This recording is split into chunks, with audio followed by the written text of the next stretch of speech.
scenario comedy. or happening. Honestly, we should obviously start this show by giving a round of applause to Corey Wiseman.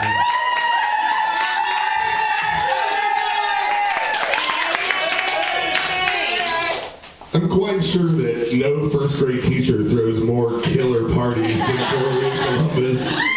That don't involve, you have beer tastings. Like on Monday, you're going to be dealing with line leaders and shit like that. But tonight, it's growlers of beer and comedians talking about dicks. I'm going to talk about dicks. It's going to happen. There's two lady comics. They're probably going to talk about some dick stuff too. It's just a fair warning. My name is Travis. I like to drink. You guys like to drink, I assume? Quick show of hands. Who here plays drinking games? This is a good way to gauge the crowd right at the beginning. Oh, yeah. Oh, really? The people drinking, standing up by the recycling bin, still play drinking games at a party? Yeah, that makes sense. That makes a lot of sense.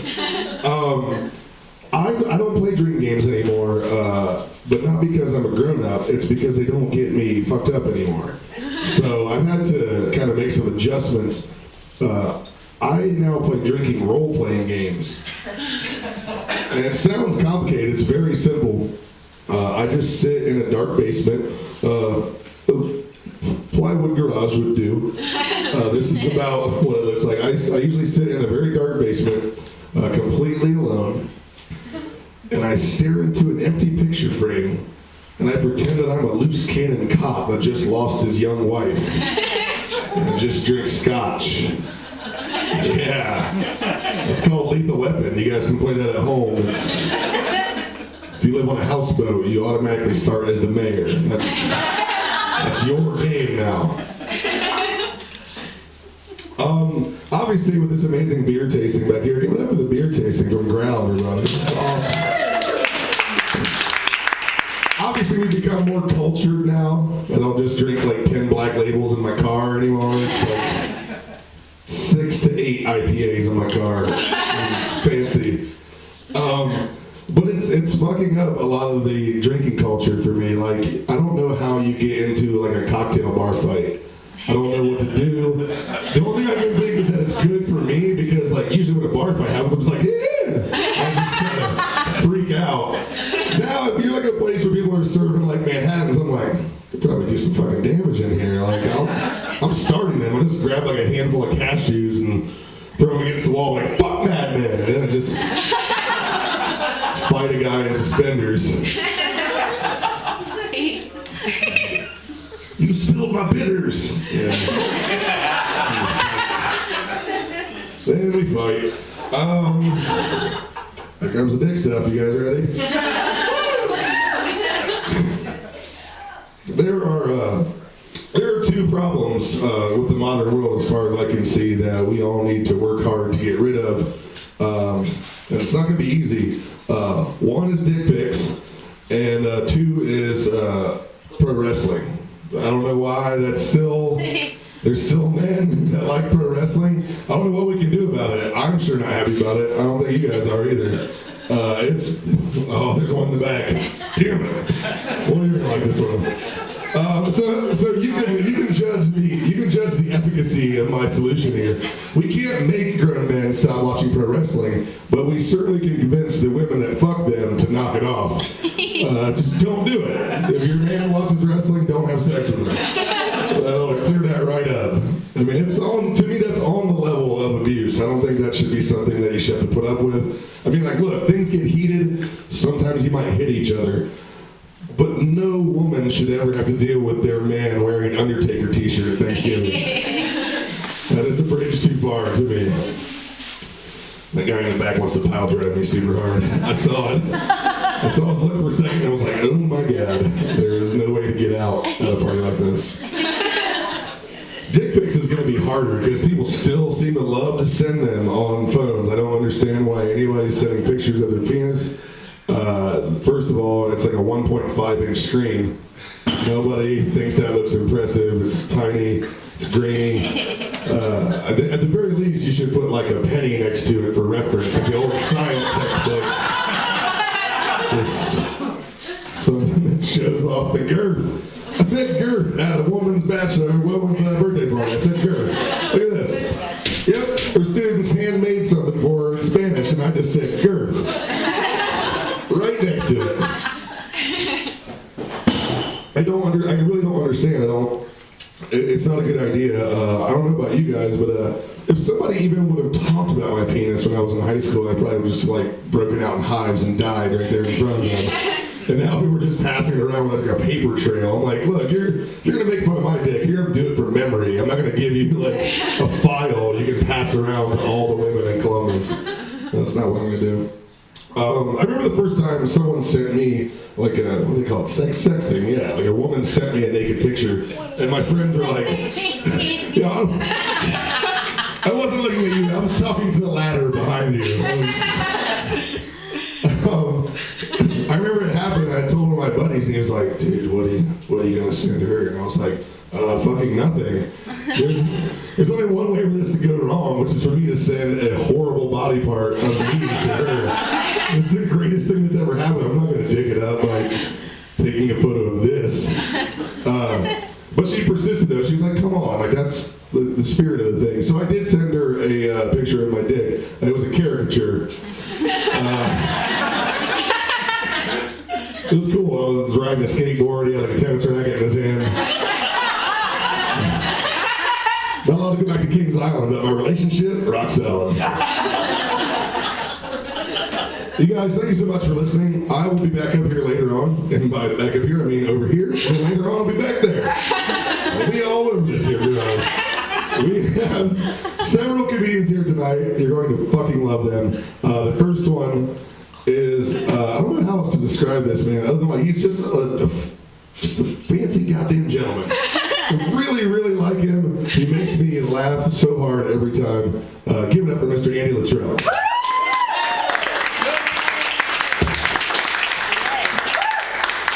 Oh, crowd! The fancy gentleman's up here now. The party just got started. Welcome to the garage assembly. We're gonna have some fun. You guys ever hear of IMDb? Huh? I like to open with one of those topical stuff. This newfangled IMDb.com. You guys did a Kickstarter last month for it. It's been around a while, this website. If you've not heard of IMDb, it's this place where anyone in the world can write a movie review and publish it on IMDb. Just any single person, they'll let review a movie. But you guys, there used to be a time when you had to have a job as a movie reviewer to publish movie reviews. And now I could just drop a duck on a keyboard and hit enter, and I've published a movie review. That's all it would take. And I saw a review on IMDb recently that just blew my mind. It was incredible. This guy reviewed the movie Captain Phillips like this. He just said, I did not like this movie because of Tom Hanks. First, he's an astronaut. Then he's on a deserted island, and now he's a ship captain? Get out of my face, Tom! That was the review. That's just a fundamental misunderstanding of what movies are. Like a professional reviewer would never have made that mistake. Like I can't imagine someone like Roger Ebert would ever have reviewed a movie like American Hustle by saying, this movie was ridiculous.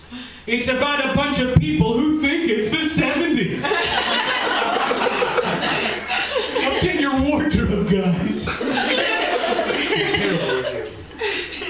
I was babysitting for a friend of mine a little while ago. My friend's kid was 5 years old at the time, and her school assignment was to read to me for 10 minutes. It was just like, go find an adult and start reading.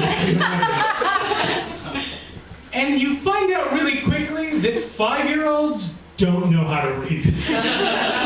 Like she was adorable, but words just didn't mean anything to her yet. She was reading this book and she was just like, the man went to the store. The man went to the store. I've read the whole page already in my head without looking at anything twice.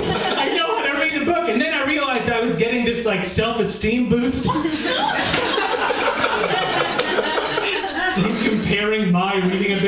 to a 5-year-old. So the lesson, you guys, is that if you're ever feeling down on yourself, just go find a 5-year-old. Because you're going to win most contests. And it feels great. I have a Facebook friend, you guys. You guys know about those?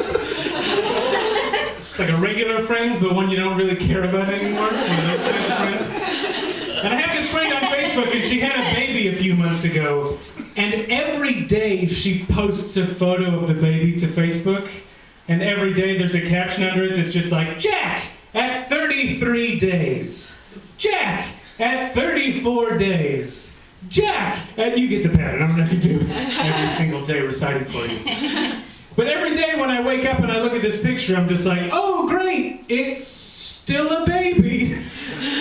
Glad now there's photographic proof that the child remains a baby. It looks the same as it did yesterday. You are supposed to change its clothes once in a while. I don't know if you have babies or not. But I thought it'd be really crazy if one day I signed on just to find out that she had posted a photo of like a little moose. She was just like, I don't know what happened. It turned into a moose last night. And then she'd have to start the captions over again, like, Jack is a moose, day 1. Jack is a moose, day 2. It's the same pattern. For you guys with scorecards. I found out, though, I like trivia. I found out a recent fun fact, you guys. Anyone know how old the world's youngest grandmother is? 23 years old. Most of you don't look surprised at all. A lot of you guys are like, what, is that not the average age of a grandmother? It means United States of America. A 23-year-old grandmother, you guys. That's insane. But I kind of respect her because I'm 25 and I'm still not ready to be a grandmother. Like, I'm reasonably responsible, but I don't have time to bake a pie every day. Now you know the rules to canasta. I mean, seriously. Grandmothers, am I right? But if you're interested in becoming a 23-year-old grandmother, this is how she did it. She had her first kid when she was 12 years old, and then her kid had a kid when she was 11. An 11-year-old with a baby. I was in 6th grade when I was 11. My biggest concern then was expanding my baseball card collection. Can you imagine? Hey, I'll trade your Sammy Sosa for my baby. That's a terrible trade, you guys. Don't ever make that trade. Because take it from me, Sosa is worth way more than a baby. It's true, you can consult your Beckett guides. Huh? So 6 people have had Beckett guides. If you don't know what that is, it's like a book that tells you how much your baseball cards are worth, or in other words, a catalog of disappointment. I remember looking up how much my baseball cards were worth, and I was crushed to discover that my entire collection was worth 3 measly babies. I wanted more babies, you guys. Like any child would, right? That doesn't make any sense. Thank you for welcoming us into a home. This is lovely. This is my first garage show. I had this weird flashback because when I was in high school, I did magic tricks for birthday parties. And by flashback, I mean, wow, nothing's changed. I got to the door and I was like, well, it seems like a party's happening. I'll just go inside and hope that I'll entertain people. Whether or not this is the right house. I'm going to set up in your garage. Either way. You see, I've seen a lot of comedy though, and doing this sort of thing, you see a bunch of comedians, but you guys, there is one thing that's worse than a bad comedian, and that's a bad magician. Oh my God, you guys. Bad magicians are the worst. Like, as a comedian, if you guys were to catch me, like, drop my notes on the stage, I wouldn't be revealing the secret to my jokes. Like, it wouldn't matter that much. It's not like if I drop my notes, anyone in this room would be like, oh, now I see how we did those jokes. He had the punchlines memorized previously. I'm on to those tricks. But if you're a magician and you drop your trick, it's just like game over, right? Pack up your things. Because if as a comedian a joke bombs, you guys might be like, well, maybe the next one will be funny. But if a magician bombs a trick, it's like, well, you can try another one, but we all know now that you're not really magic. So go for it. Do what you want to do. I was in Chicago a little while ago, and I encountered this thing in Chicago. It's a thing that you see in big cities that you don't normally see in Columbus, and that's the city street performer. It's these people who like play instruments on the side of the road for tips. And as far as I can tell, these people fall into one of two categories. It's either someone you look at and go, oh, hey, that guy can play the saxophone. Nice job. Or it's someone you look at and go, oh, hey, that guy found a saxophone. Nice job. But in Chicago, I saw a city street performer that made a category that I never thought existed before. Because I saw a guy who was playing the saxophone, except he didn't have a saxophone. He was just pretending. That's the category I'm calling, oh, hey, that guy thinks he has a saxophone. Don't talk to that one, right?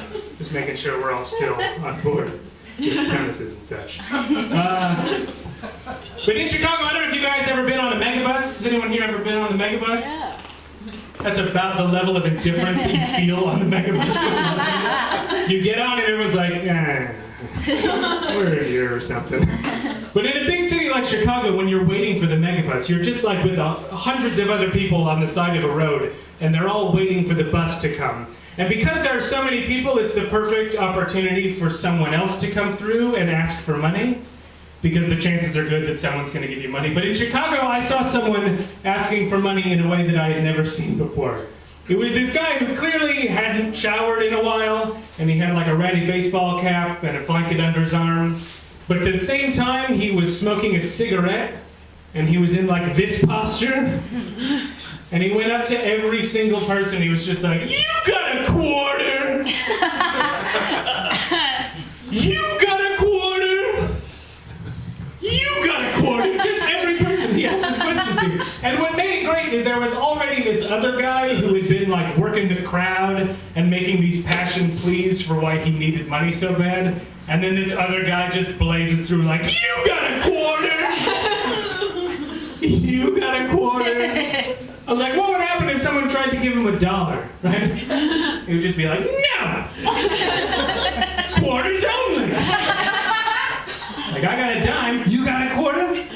I got a nickel, you got a quarter? I got a penny, and he just walks away. He was so sassy. That was the thing. He had this attitude that was just like, listen, I know I'm asking you for money, but I still think I'm better than you. Like, that's the vibe he was giving off. And he was so sassy that I was like, oh no, he's going to insult my shirt. Like, that's how weird it was. I thought he was going to come up to me and be like, your shirt's stupid.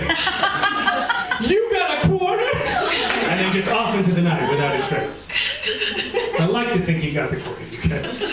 But we all have our own dreams. It was ad-libbed and nonsense. It's crazy little what I just said. You guys, in my neighborhood, I'm pretty sure someone lost a cat recently. I don't know if you guys have ever been in a situation like this. But I'm pretty sure this is true because there's all these flyers everywhere that say missing cat on them. And underneath is a picture of a cat, which I'm pretty sure is the one that's missing. And then under that it says that the cat's name is Balthazar.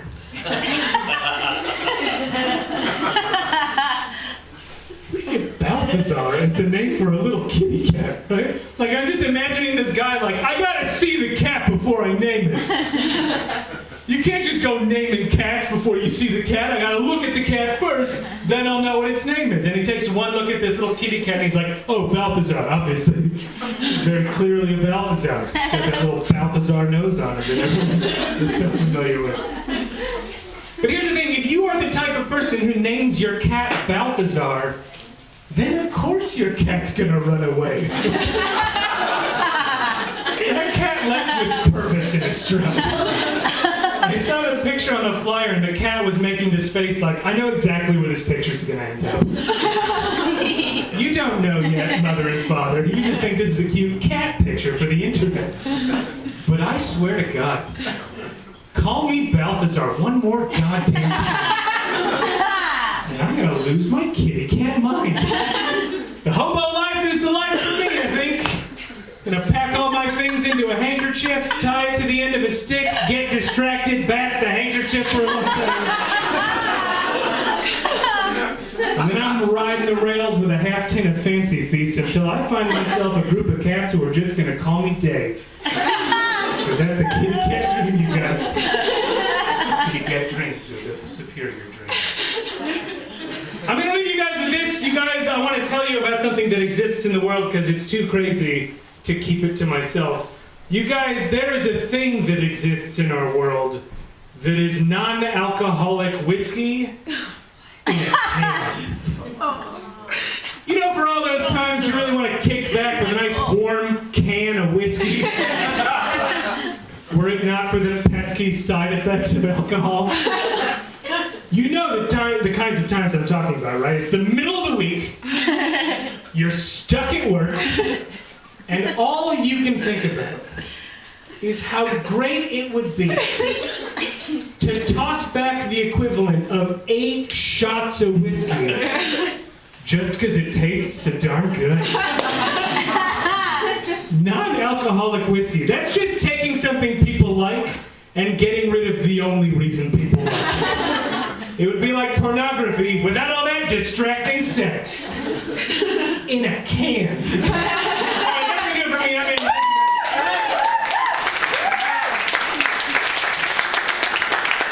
coming up next is a delightful lady. Keep it going for Miss Summer Steru. Control, everybody. Yeah. Yay, Corey. Happy birthday. This is awesome.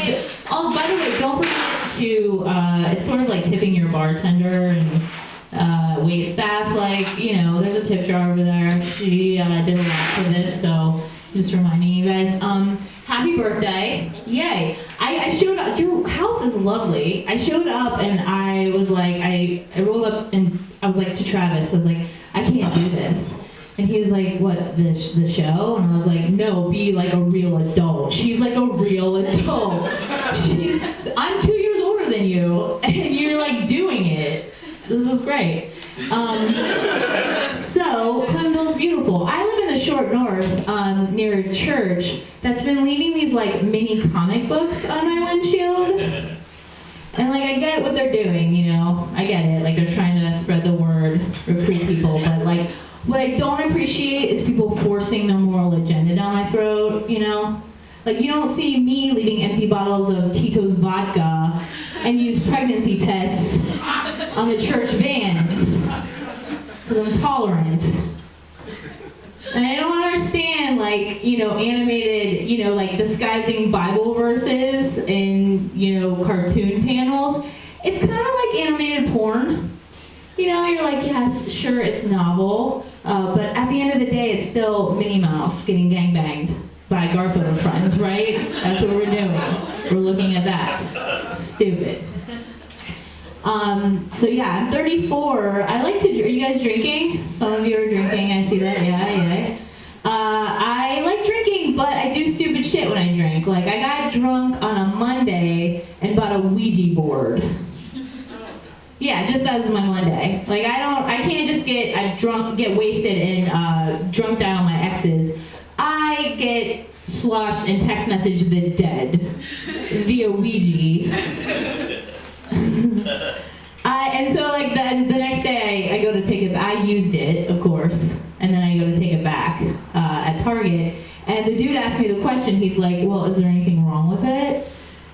And I'm like, "It's a Ouija board. I'm 34. I got drunk on a Monday and bought this thing to give me advice on my future. I think I'm what's wrong with it, right? Is that in the refund policy? A shitty customer? Is that in there?" I went to the worst place ever the other day, any CVS. Have you ever gone into a CVS where just everyone wasn't miserable, you know? Just, like, I've seen people, like, donating their or selling their plasma that looked happier about life, right? More enthusiastic. Because you only go there for two reasons, right? Either you're really sick or you need to buy an industrial-sized bag of mini Kit Kat bars, right? Just so sad. And you're trapped there, right? When you're going to buy you're going to wait for your prescriptions, right? You're just like, you know, held captive in a store full of impulse buys. And I have to buy things to make myself feel better. Like the last time I was there, I bought a giant milk carton full of Whoppers, a pinwheel, all the magazines. You know, I just like walked out like friggin' Jim Carrey in Dumb and Dumber. I just had like a receipt, you know, sticking to my shoe like toilet paper, just shitty. I don't know. I recently discovered that you can buy cock rings and vibrators at CVS. Did you know that? What do they have, the like horniest minute clinic patients ever? There was like, I was gonna have to stop, you know, on my way at the adult superstore on 70, but I got my antihistamine, I got my cock ring, gonna buy some Chunky Monkey, I'm out the door, right? Yeah, and they sort of, like, I don't know, what does CVS stand for? Cock rings, vibrators, and stuff? In a way? And they have it sort of disguised with all the, like, real remedies, like the legit medicine, you know, as if to say, this cock ring isn't for pleasure. This is medicinal. I'm going to take it up to the pharmacist and be like, I've never used this before. Can I take this on an empty stomach, or is milk okay? Can I go in the sun with it? Is that appropriate? Yeah, I used to, I'm in a happy relationship now, but I used to have a thing for bad boys, like rebels, yeah. AKA guys with multiple DUIs, right? You have one, I know you're alive, right? But you have several, I am just all kinds of happy, like super excited about that. So I was dating this dude with a couple DUIs. It was going great. It was really working out. And we go to get a hotel room at the Red Roof Inn. Because criteria number 2 for dating Summer is you gotta live with your mom. That's a thing, you know, kind of a deal breaker. And we go to you know, pay for it, and we split it. We're gonna split the cost of the hotel room. Because I'm a modern woman, okay? I get my cock rings at CVS. I go halvesies on hourly motels. That's how I do it. So we go to pay for it, and his credit card gets declined. Criteria number 3 for dating Summer is super poor. You have to be really poor. You can't work, like, more than 10 hours a week. You don't have enough time for mama, honestly. Not enough time to text message me like at least 100 times, question me about Facebook timeline posts. And so he says the thing that, you know, everyone would say, like anybody would say if their credit card got declined in front of somebody, you know, like, how could that have happened? I know how that happened. You exchanged dollars for goods and services, probably DUI, court fees, until you had $0. I would love that to be the real story for, like, the Joseph and, you know, Mary's No Room at the Inn.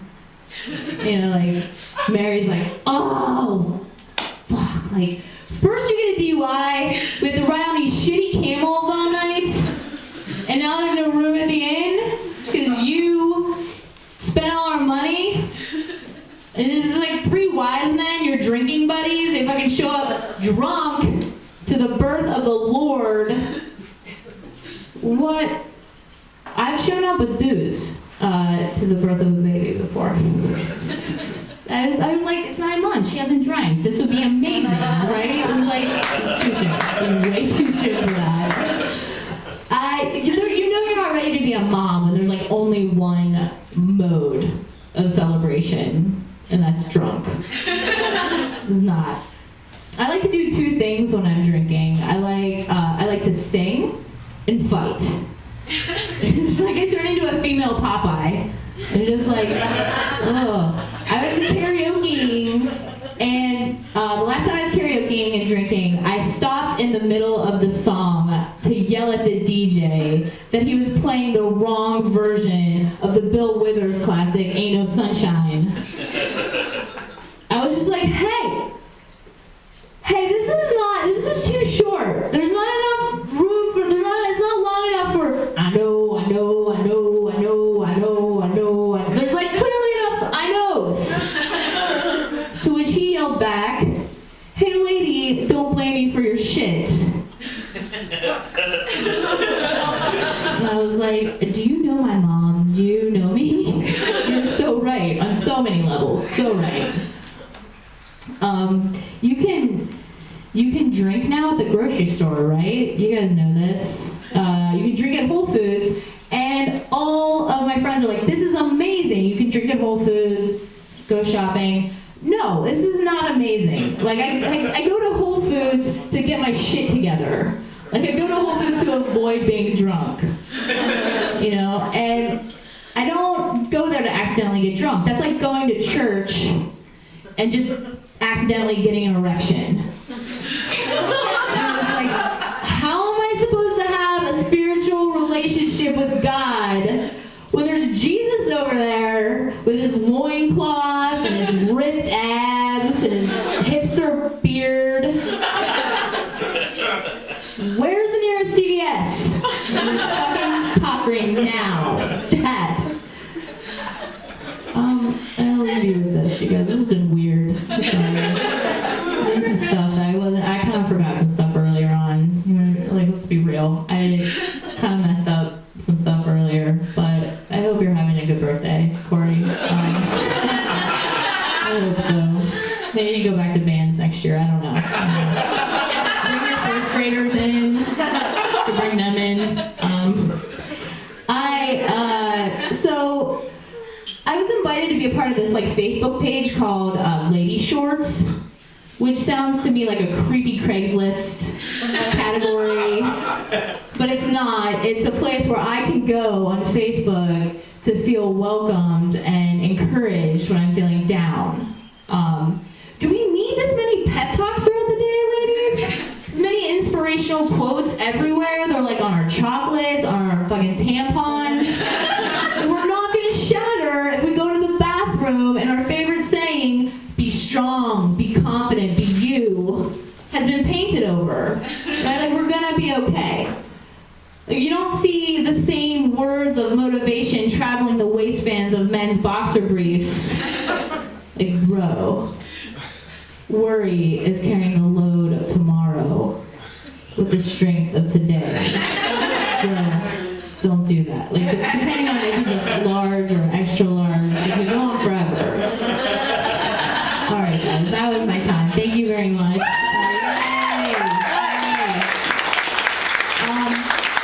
I'm about to bring up your next comic. She's awesome. She's really one of my favorites. She just came back from the American Mess Tour, where she was telling jokes down south. And she's going to be on WOSU, All Sides, with Ann Fisher. Yeah, I did it. All right. Please welcome Laura Sanders. Give it up for Summer, everybody. And for Andy and for Travis, thank you for having me. This is so fun. I wish you a happy birthday. If anyone forgot to get Corey a birthday gift, I have an idea for the saddest birthday gift you can get someone. I saw it at German Village Book Loft. There's a book out there called Card Games for One that you can buy. Oh, no. I saw it out during the Christmas season, and I was like, you should never. That's like getting someone a gift that's like, hey, I don't want to play cards with you. It's the saddest. The only thing sadder than a book called Card Games for One would be a book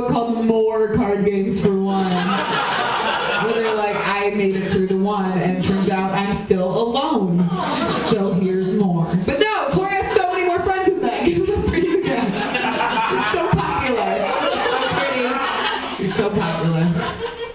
So you're turning 32. Is anyone here under 30? One of the best. I do not think you deserve love yet. Just here, I'm under 30 as well. I don't deserve it either. I found this out listening to a 20-something in a bar in Cleveland, Ohio, which is where you find out a lot of people don't deserve love. I was in a bar in the bathroom, and I heard a girl. Well, first I have to tell you, I'm going to go back to the Cleveland story, because first I have to tell you about a drinking game that I almost forgot. Travis was talking about drinking games. I play drinking games with girls, but I only play one, and it's called Not the Mom. And that's where me and my girlfriends drink to the point of that one of us gets to be treated like the baby because we got the most drunk the most quickly.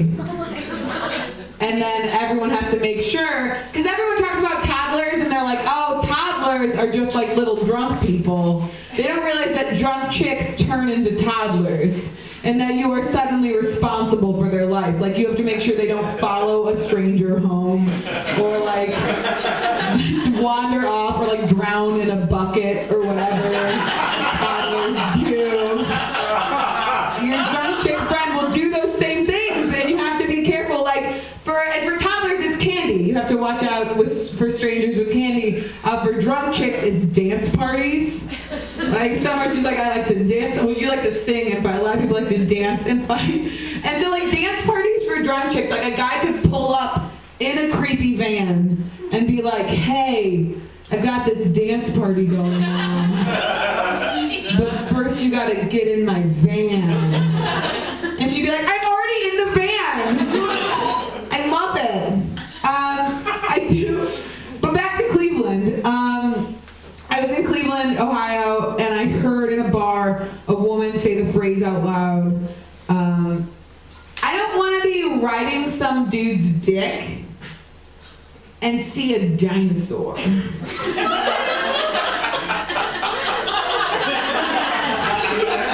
Which does not make sense as a sentence at all. Also, your priorities are wrong. Like, this woman is like, okay, dick I'm riding, whoever's. Scenery, very important to me.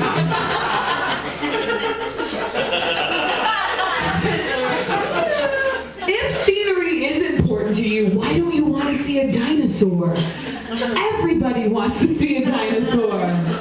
I don't want to be riding a dinosaur and be bothered by some dude's dick. Like, those are my priorities. Like, to the point that a weird dude could come up to me and be like, hey, I've got kind of a, like, Land of the Lost situation down here. If you hop on, you get to see a dinosaur. And I'd be like, I'm already in the van. Let's go. But first, I have to put a glass of water by the bed so I can see when the dinosaur's coming.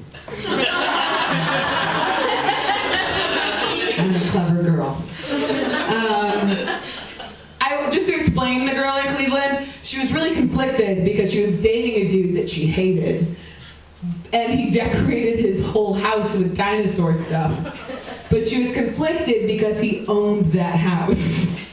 So she was conflicted because she's a piece of shit. Just in summary. I so want to be telling that joke and have the girl in the audience and have it be like just a come to terms with her life moment. I know that'll never happen, but I will find her. I usually love people that are at my shows. I really like coming. This show is like literally a party that I got invited to that I would not otherwise be invited to, so thank you.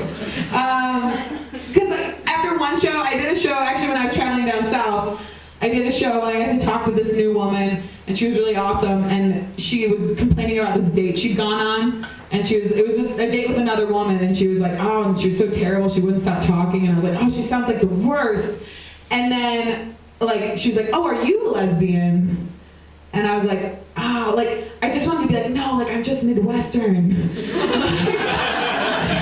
We are built for layering. Like, no. And then I added a haircut just to be mysterious.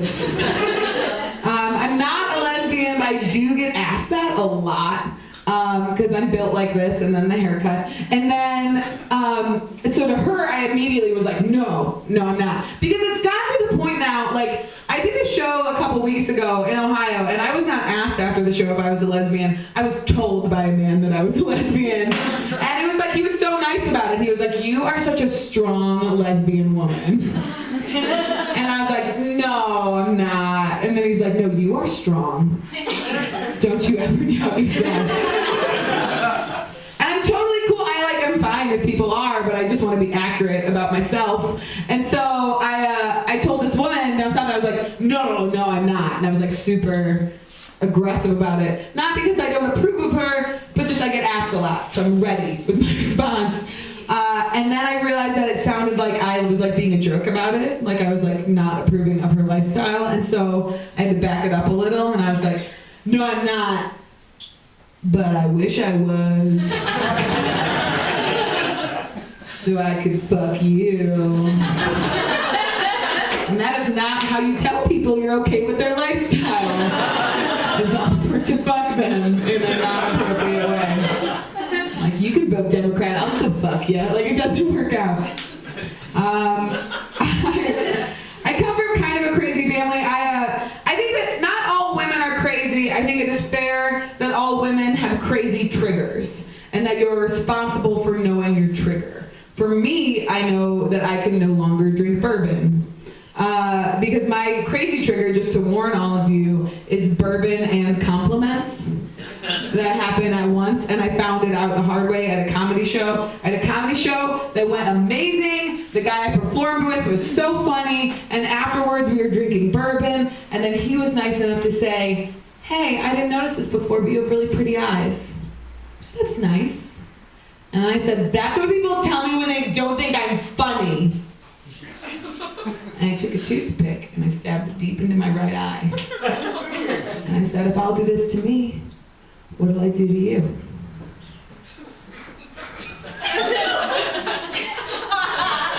She's got pretty eyes now. It didn't happen, guys. It's okay. You're safe. I'm drinking beer anyway. Everything but the toothpick part did happen. I did yell at that man for no reason. I think it's because I came from a crazy family. Is anyone here raised Catholic? Yeah, that is the most enthusiastic I have ever heard a Catholic. Usually it's like a weird, like, is my grandma here? Do I have to raise my hand? And I still go to church. My mom, I was raised Catholic, and it means, at least Irish Catholic, it means that your family members are constantly afraid that everyone they love is going to die all the time. To the point my mom, when I was about 8, my golden retriever, Duffy, ran away for a night, and my mom sat me down, and she was like, honey, it's okay. Don't worry about it. Duffy, I mean, sometimes dogs, when they get older, just go off into the woods to die. So feel better. Duffy's probably dead in the woods. And the really weird part was that, like, Duffy came back the next day, and I could tell my mom was almost disappointed. Like, she was like, I already nailed the dead dog speech, and now I'm gonna have to give it all over again. I also have to be really careful when I go camping, because my mom usually is just like, Laura just went off into the woods to kill herself. Just off in that tent. I do get to do some cool traveling with comedy. I got to go to a place called a Serpentarium. Yeah, I've lived life.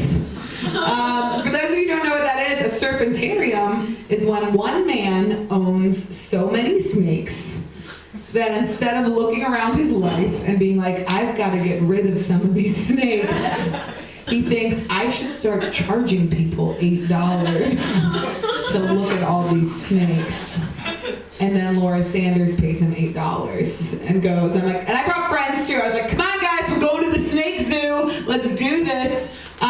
And it was a lot of snakes in a house. And they were just as sad as you might have guessed. Just a bunch of sad snakes. And then for the $8 though, what you got for free in addition to the snakes, there was this giant wall, and it had this beautiful display about how chemtrails are killing American families. Yeah. And then a little newspaper about 9/11 being an inside job. You got that for free. I can tell a lot of you agree with both of those things by your silence. She's like, I did not think she would bring this up. It's true. But my friends were creeped out by the guy. They're like, I just came to see a dude that owned all the snakes, not some weirdo. And his theories. And I was like, guys, you already paid for the snakes. There's only one other thing this guy can have here. This is the only other hobby a serpentarium owner can have. Like, he's not gonna be like, welcome to my serpentarium and saltwater taffy shop. I like to mix my whimsical and my creepy. Let's do it. Also, I don't mind if a stranger is a conspiracy theorist, more power to them. Because if you are talking to one of them and you don't believe them and you feel uncomfortable, you can go, bye, and then walk away. It's really easy. My brother is a conspiracy theorist, and that's harder, because then he can do things like ruin your grandma's funeral. And I was talking to him at one point, and just to give you a little more background, my brother is a conspiracy theorist and like a giant pothead. Like huge pothead, which if you look at a Venn diagram of those two things, it's a perfect circle. They're all the same people. It's just right in the middle of the circle. I will say though, I'm okay with my brother being a pothead because potheads don't fight. Like if they get super crazy on pot, they're not gonna be like, I'm gonna fight someone. They're just like, I'm gonna say things you don't understand. And you're like, okay, you're still very peaceful about it. I have friends that drink though, and like everyone has that guy in their group of friends that's like the fighty one. They're like, for example, my fighty friend, he will walk into a bar before the night of drinking starts and walk in and go, I hope somebody fucks up tonight. That's how he opens it, because he wants to let you know that he wants to fight somebody, but he's a gentleman.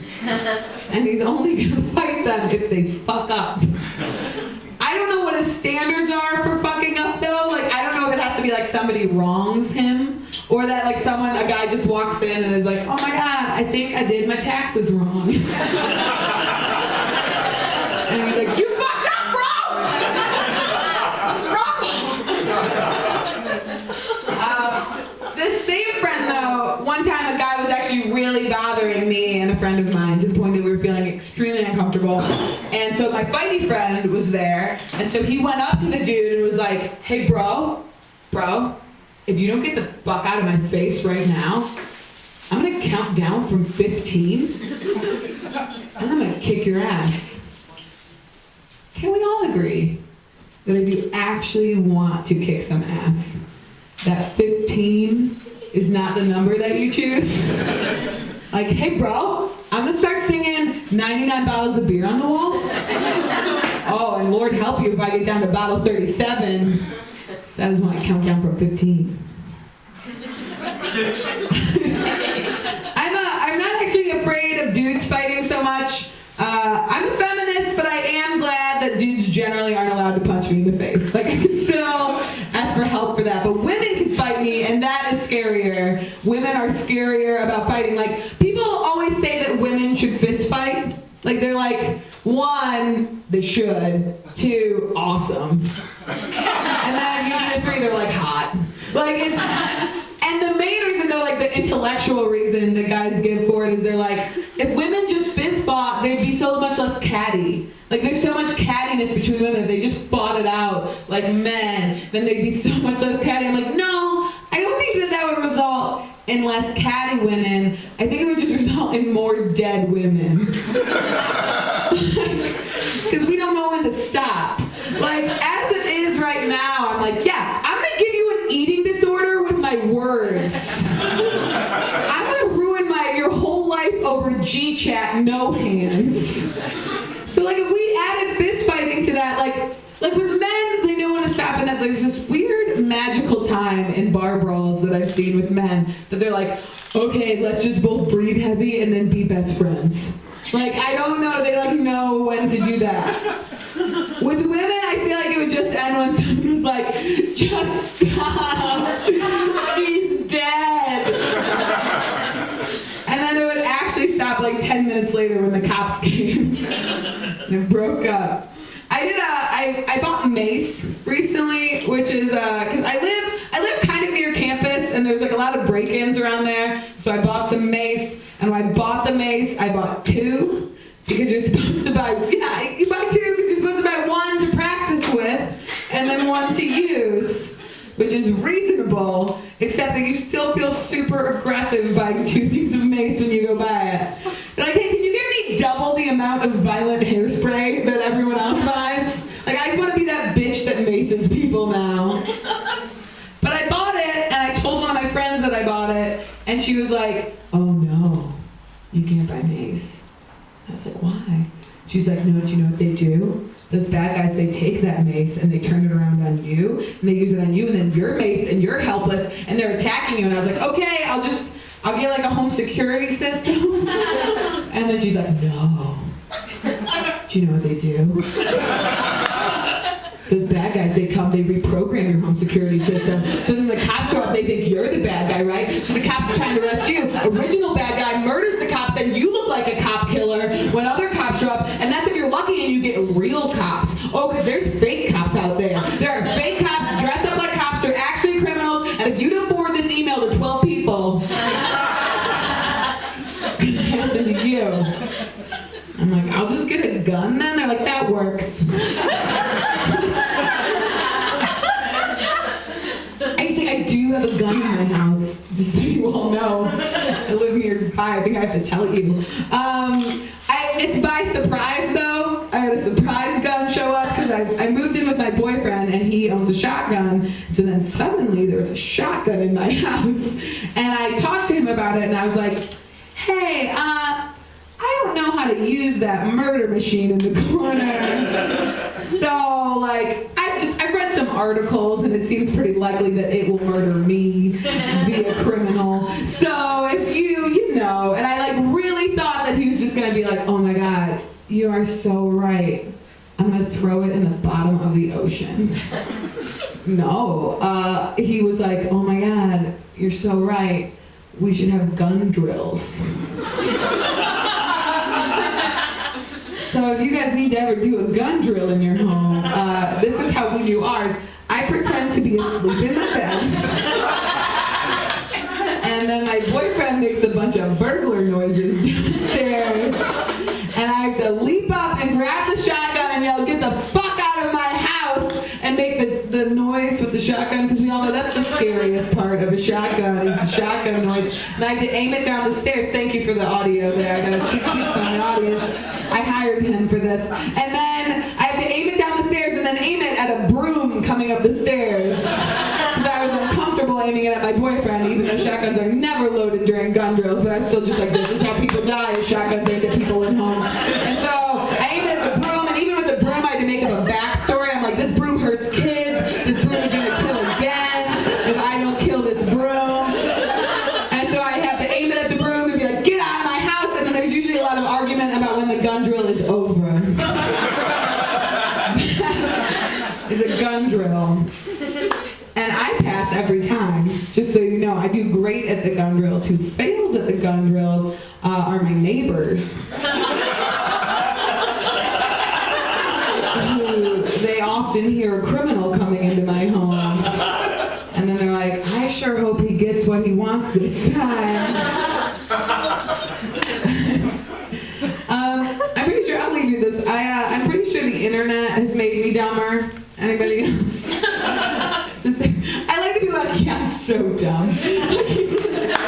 You give in. You're the smarter ones, because the other ones are so dumb they can't even raise their hands anymore. It's fine.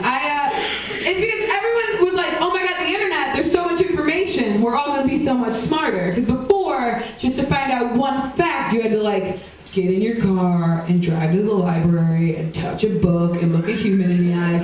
And it was just horrible. And they're like, now with the internet, you can do anything. And I was like, yeah. But now I feel like if the internet had a librarian, it would be like the experience of you'd be like, hey, internet librarian, I would like one fact about Teddy Roosevelt. And she'd be like, cool, but first you have to watch 45 minutes of my cat. And you'd be like, that's fine, I'm at work, let's go. to be like, no. Like, I just am so glad that society invented things and achieved things before they did the internet. Like, that came later. Because, like, think about, like, Charles Darwin and all the amazing things he did. Like, if Charles Darwin would have had the internet, he would have stopped at cats. He would have found a cat and been like, turns out you can dress him up like a man. It's adorable. I named him Balthazar. I'm done. That's it. Like, if Darwin would have had the internet, instead of all the like beautiful journals of research and everything else, it would have been summarized just in one tweet. That was just like, ugly bitches make ugly babies. Hashtag turtles. So, all right, thank you so much.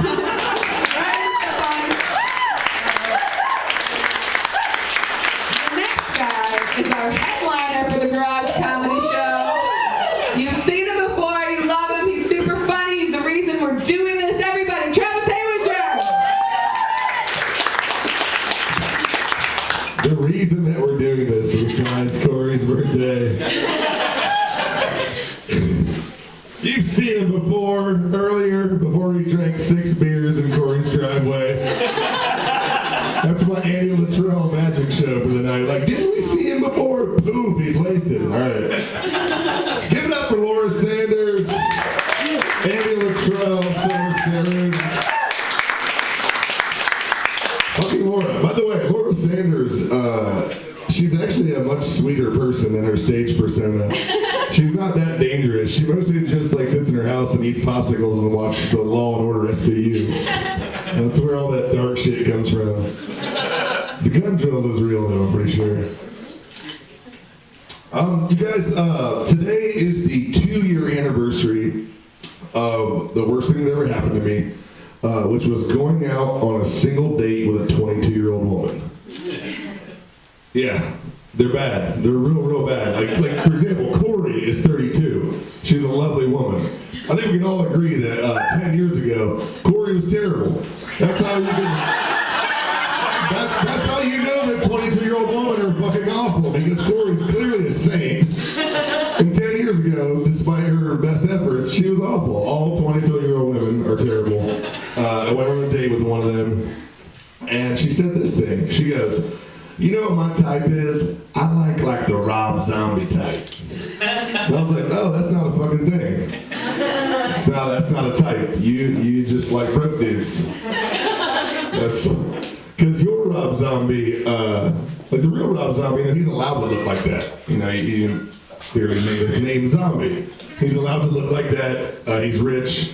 Your Rob Zombie just got laid off from Quiznos. And he's worried about how he's going to feed his lizard. Very, very different. It's not really a type. I think he likes smelly guys. I have a lovely girlfriend now.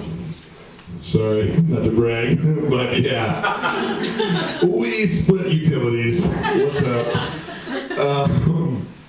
She's a very sharp lady, and by that I mean that she's always trying to prove to me that I'm wrong.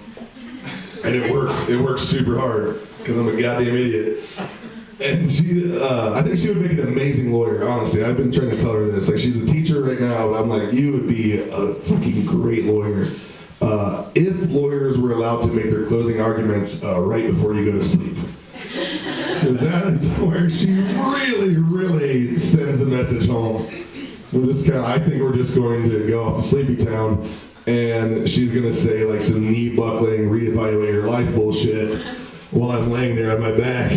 She's just like, and that's why you'll never be a good dad. And just peacefully off to sleep. I just lay there and stare at the ceiling and chain smoke cigarettes and watch the Total Insanity DVD infomercial 4 or 5 times, figure out how I'm going to get right. By the way, I feel like I should mention that this is this kind of party. I ran out of beer. That's just what comics do sometimes.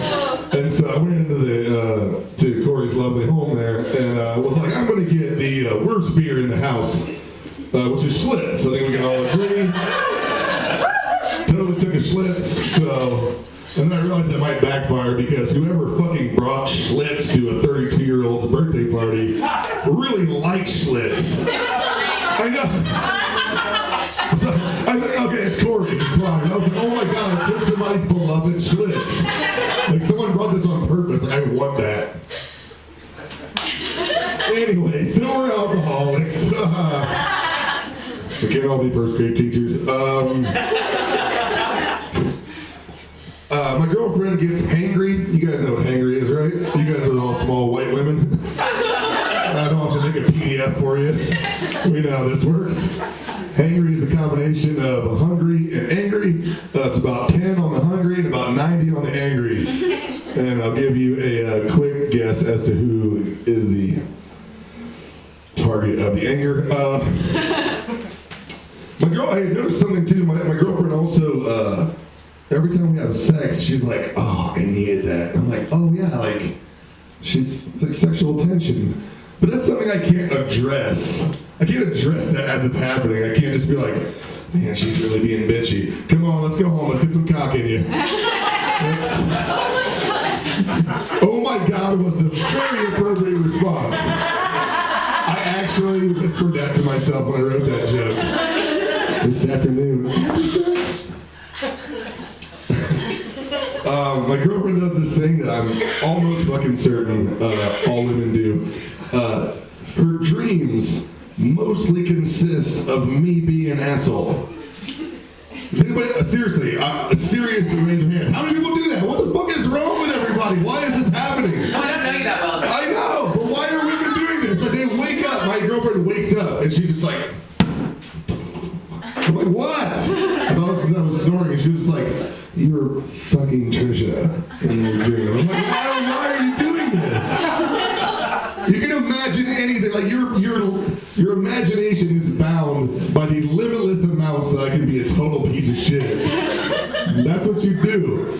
You can create any world that you want, and you created a world where I'm an asshole and you're a bitch. This is ridiculous. You could have done anything. That's what I think it's going to be. Is just like my mom was like, my mom was having this conversation with my sister-in-law, and she was getting angry at my brother because she was like, well, he was hooking up with this. She didn't even say hooking up. She wasn't even hooking up with a girl. She was like, it was weird. It was like some woman was eating chips off of his shoulder. I was like, oh my God, now they're combining pet peeves. You're just like, if you ever fucking cheat on me, and also stop eating potato chips, you fat bastard. Why are you doing this? Don't do this. That'd be the thing, like, some people are like, oh, in my dreams I can fly. I'm like, that would be what would happen in like my girlfriend's dreams. Like, oh, can you fly? She'd be like, well, no, we were gonna fly, but asshole over here had to watch the hockey game. Missed our chance to fly. That's the way it would work. If I pulled up on like a white stallion, my girlfriend would just be like, oh, great, it's just gonna shit everywhere. Let's put this next to your hog. Cool. People do use the term dream too much. I had a friend of mine the other day who was like, you know what my dream sandwich is? Just let that set in for a second, dream sandwich. And I think you know what she's gonna say. And by the way, when someone says, you know what my dream sandwich is? My brain answer is, I gotta go take a shit or something. Like something super embarrassing, they'll just end the conversation immediately. Her dream sandwich, ham, horseradish, Swiss cheese. I'm like, oh, you're a regular Martin Luther King, aren't you? Oh, you dream real big. I don't think you can have a dream sandwich consisting of ingredients you can just get the fucking Giant Eagle. You can make that sandwich like tonight. No problem. What's your dream vacation? My uncle's house? What is wrong with you? It's strange. Should you have like unicorn meat on there or something that you can't get? My girlfriend watches a lot of Food Network. I'm assuming that's Food Network. Everyone, you watch that stuff? It's so fucking dramatic. Why is it so dramatic? Like, I like food. At first I was down. I was like, okay, cool. Let's just watch some like porn shots of like greasy bacon. I'm into this. But it's so dramatic. Like everything's just set up like super intense. Like, do you have what it takes to be a chef? And like all the people are just like, yeah, I went to culinary school, I've been studying, and they're just like, no. Can you make a béarnaise while an old lady kicks you in the balls? This is all insane. It doesn't make any sense. Like, here's the deal. I'm gonna give you an old bag of Skittles and a fucking pile of garbage. And we're gonna show you a picture of your dog when you were a kid that died. Can you whip this up into sausage and gravy? No, you can't. Get the fuck out. That's weird. She makes me watch a lot of reality shows. She watches like I said, she's a teacher. She's very smart, but she insists on watching all the housewives shows. I don't know what it is. Like I can't handle it, but this is the way that I've dealt with it. I want to be on one, but I don't want to be one of the main characters. I want to be like one of the Hollywood asshole chicks, like super normal and boring Midwestern boyfriend.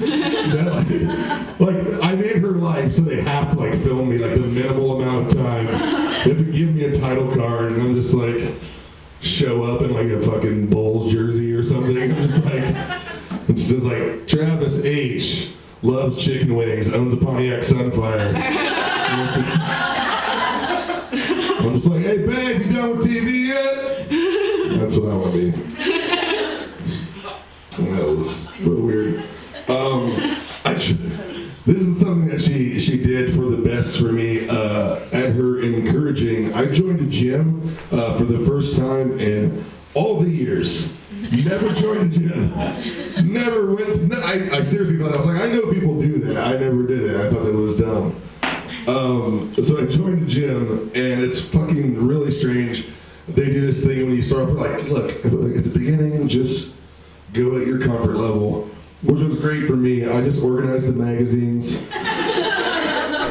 made me feel useful, calm. And this is like the standard like stand-up comedy like cliche. Like what do all the stand-up comedians say? Like, oh man, I go down to the gym and there's all these old guys and they're naked, they got their balls hanging out. Isn't that just the worst? No, that's not the worst. The worst part about the gym is the fucking gym. The gym is horrible. I would take like a carousel of old dude dicks to the face. Just like, if that could be the gym, I would do that. Like, dude, like 10 minutes of just old guy dicks on your face, you have abs. I get on with my day. I want to sit here and ride this fake bike. Which, by the way, the old guy's dick has been on that fake bike like the whole time. Let's just cut to it. Oh, this is strange. Have you guys ever heard someone who has recently gotten pregnant saying the term, oh man, it was such a surprise. Such a surprise. Everybody says that. Why? No, it's not a surprise. It's the only way you can make that. There's only one way. There's no other way you can make a baby. Like, you came in a lady that you've been hanging out with a lot. That's how you make a baby. There's only one way to do that. Like, it'd be so strange if someone was like, it was the darndest thing. I was out gardening, and I jerked off into the sprinkler, and then my wife had a baby. It was so strange. No, it's never happened. That's the weirdest thing I've said in the garage.